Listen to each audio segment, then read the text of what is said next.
15,200 से ऊपर अगर सबको मिलेगा तो सबका परिवार का जीवन का पालन पोषण भरण पोषण हो जाएगा कि नहीं होगा?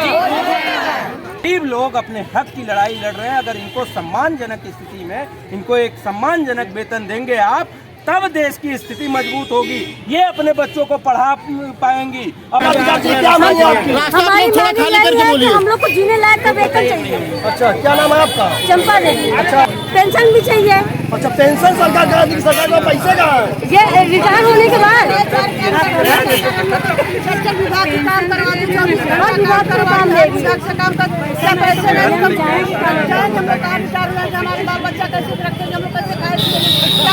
पेंशन तो बंद, सरकार के पास पैसे का है कि आपको पेंशन देगा? सरकार के पास पैसा नहीं है। आंगनबाड़ी के लिए पैसा नहीं है भैया, आंगनबाड़ी के लिए सरकार के पास पैसा नहीं है और सब विभाग के लिए सब काम के लिए पैसा है। आज भाजपा सरकार में आंगनबाड़ी वाले नहीं बल्कि हर एक विभाग वाले संघर्ष कर रहे हैं न्याय के लिए। कोई सैलरी के लिए लड़ रहा है तो कोई ज्यादा सैलरी के लिए लड़ रहा है। हम लोग को इतना मिलता है कि सरकार बदल दो, सब बदल जाएगा। लेबर के भी नहीं मिलता है। सरकार बदलनी है बस। सरकार बहुत वादा कर लिया हम लोग। सरकार तो कह रही है कि महिलाओं के लिए बहुत काम करे, आंगनबाड़ी के लिए काम कर रही है। आंगनबाड़ी के लिए सरकार कुछ नहीं कर रही है। सरकार आज तक कुछ नहीं की।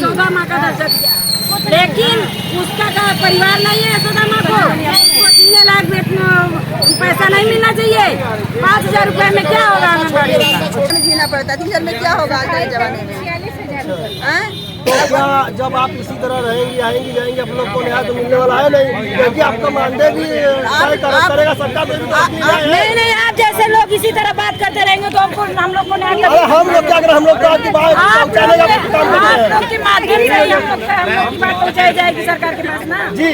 हाँ, तो फिर आप लोग पैसा नहीं है, पैसा सरकार कह रही है हर जगह के लिए इतनी पैसे सारे मंदिर बनवाने के लिए पैसा, हम लोग की मजदूरी देने के लिए पैसा नहीं है। मतलब धर्म का काम ना होए? अरे धर्म का काम हो तो क्या किसी को जान लेके धर्म का काम करेंगे? जान लेने की बात कर रहे हैं, सुरक्षा की बात कीजिए, आप मेरी जान ले रहे हैं। सुरक्षा की बात है ठीक है भैया, लेकिन क्या हम लोग की मजदूरी ना दे। आज आप लोग ज्ञापन आंगनबाड़ी का पैसा खाने के लिए क्या बोला? हमको खुद ही नहीं पता ज्ञापन में क्या बोले। आंगनबाड़ी का परिवार खाने के लिए मर है, कम से कम उसको जीने लायक खाने लायक कम से कम वेतन तो दे दिया जाए।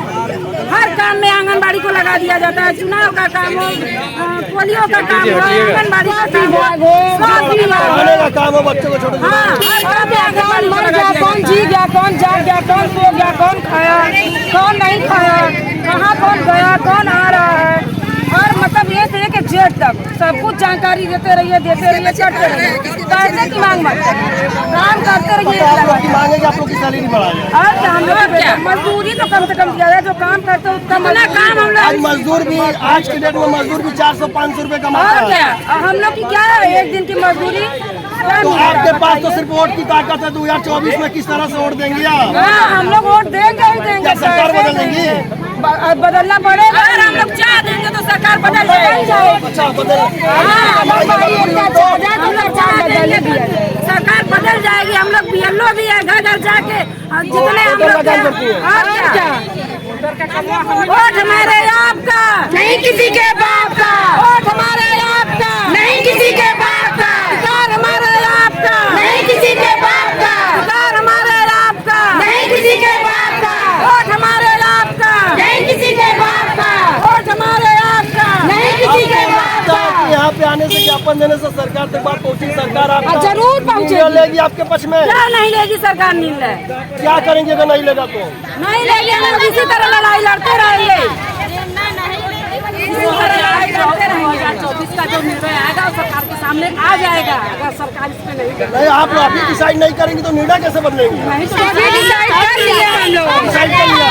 अगर हमारी मांगे पूरी है कौन सरकार आपकी मांगे पूरी करेगी? जो भी करे हमें नहीं है कोई सरकार। मतलब नाराजगी इस सरकार से? आज की नहीं, हमें मांगे चाहिए। अगर एक सरकार से कोई गुस्सा नहीं, कोई नाराजगी नहीं। बॉर्डर पे नौजवान भी नौकरी के लिए संघर्ष कर रहे हैं। आप लोग भी संघर्ष तो मिल नहीं रहा है, तो आप लोग क्या करेंगे? तख्ता पलट होगा और तो हर जगह हो रहा है और क्या होगा। मोदी जी तो अगर आप फिर से आ रहे हैं, फिर से अगर ये मोदी जी अगर हमारी मांग पूरी करेंगे तो फिर से आएंगे। नहीं करेंगे, नहीं आएंगे। 4 लाख का परिवार नहीं, 2 नहीं, पूरे 4 लाख है। एक तो नहीं, एक आखिरी बात 2024 के चुनाव में सरकार को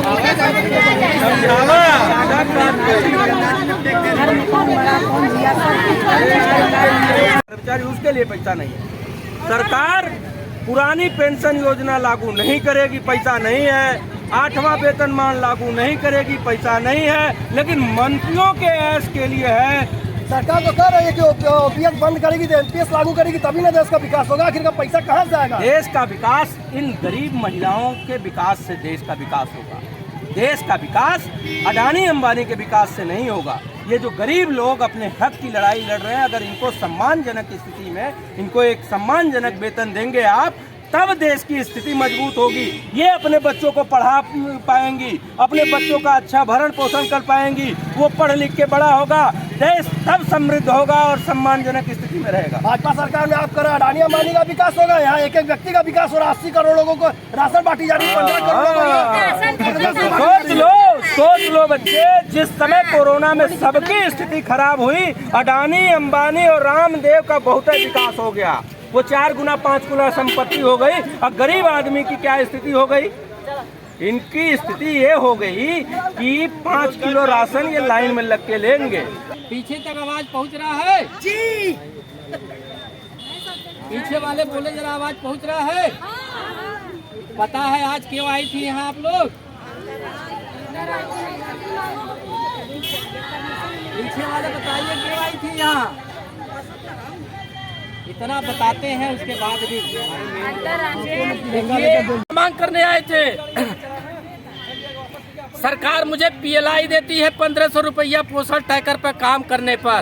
सरकार से हम कहना चाहते हैं, उनका जो पोषण टैकर है काम नहीं करता है। हम काम करते हैं लेकिन अधिकारी पीएलआई नहीं भरते हैं, जिससे 1500 रुपया मेल नहीं करता। उस 1500 रुपये को मानदेय में कन्वर्ट कर दे, या तो मुझे शासकीय कर्मचारी घोषित कर दे। ये मांग करने के लिए आए हैं। या तो सुप्रीम कोर्ट के आदेशानुसार या भारत सरकार का जो निर्देश है उसके अनुसार मुझे न्यूनतम मानदेय वेतनमान दे। न्यूनतम वेतनमान 18,200 से ऊपर है। अगर 18,200 से ऊपर अगर सबको मिलेगा तो सबका परिवार का जीवन का पालन पोषण भरण पोषण हो जाएगा कि नहीं होगा? इसीलिए यहाँ हम बुलाए थे। अगली बार चुनाव में कहीं कोई पार्टी बुलाए, किसी को कहीं जाने की जरूरत नहीं है। कुछ दिन बाद फिर कार्यक्रम रखेंगे तो सबको उसमें आना है। पूरे बनारस सहित उत्तर प्रदेश के लोगों को बुलाएंगे, भले उसमें प्रधानमंत्री मुख्यमंत्री को बुलाएंगे। उनको जरूरत है वोट को, हमको जरूरत है नोट को। जो मुझे मानदेय की जगह वेतनमान करेगा, न्यूनतम मानदेय की जगह वेतनमान देगा, भारतीय जनता पार्टी हो चाहे समाजवादी पार्टी हो, कोई भी राजनीतिक दल हो, आंगनवाड़ी कार्यकर्ता उसी के पक्ष में मतदान करेंगे। इस बार करेंगे कि नहीं करेंगे? लेकिन पहले मुझे चाहिए। ठीक है, इसी आशा विश्वास के साथ आज का कार्यक्रम का समापन किया जाता है। आप लोगों का जो मांग पत्र था, 6 सूत्री मांग पत्र था, वो अपर नगर मजिस्ट्रेट तृतीय आनंद मोहन यादव जी मजिस्ट्रेट साहब को हम लोगों ने दे दिया है। कमिश्नर साहब के माध्यम से प्रधानमंत्री तक जाएगा। एक खबर मीडिया के माध्यम से कल हमारे मुख्यमंत्री जी आ रहे हैं, उनके यहाँ तक भी जाएगा। परसों प्रधानमंत्री जी आ रहे हैं, उनके यहाँ तक जाएगा। इसलिए यहाँ उपस्थित सभी मीडिया के साथियों का आभार प्रकट करते हैं, धन्यवाद देते हैं। आप सभी बहनें आई, सबका आभार, सबका धन्यवाद। आप सभी के लिए उज्जवल भविष्य की शुभकामनाएं करते हुए अपनी बातों का विराम करता हूँ। बाबूलाल संघर्ष करो, बाबूलाल संघर्ष करो, जी अपना परिचय बता दीजिए। जी मैं BL महोदया, प्रदेश संरक्षक एवं जिला अध्यक्ष वाराणसी। आज यहाँ पे महिलाएं आई हैं आंगनबाड़ी, क्या मामला था, क्या आप लोग की मांगे हैं? विगत वर्षों की बात आती, इस वर्ष भी अंतर्राष्ट्रीय महिला दिवस के अवसर पर आंगनवाड़ी कार्यकर्तियों, मिनी कार्यकर्तियों, सहायिकाओं के जीवन भरण पोषण और उनके मानदेय, उनके जो है पदोन्नति, उनकी सेवानिवृत्ति उपरांत सरकार द्वारा कोई भी ध्यान नहीं दिया जा रहा है। उसी का याद दिलाने के लिए यहाँ यात्रा के माध्यम से ज्ञापन